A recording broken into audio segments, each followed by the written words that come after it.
चला मंडळी, आज आपण करू गवारीच्या शेंगा. त्यासाठी मी गावरान गवार आहे, स्वच्छ निवडून धुवून घेतली. हा काळा मसाला केला. काळ्या मसाल्यातली गवार करणार आहे. इकडं तेल तापायला ठेवलं. आता याच्यात आपण मसाला हा मसाला मी तयारच करून ठेवलेला असतो.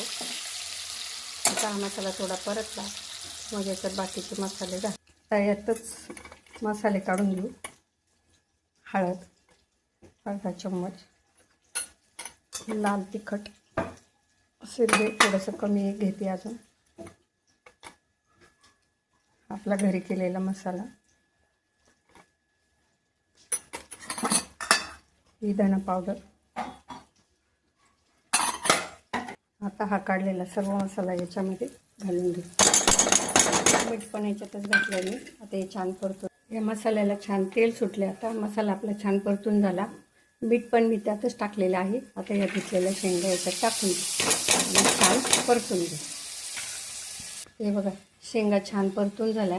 शेंगा इतक्या मस्त गावठी हिरव्या गार कवळ्या होत्या बरं का. आता याच्यात आपण पाणी घालू.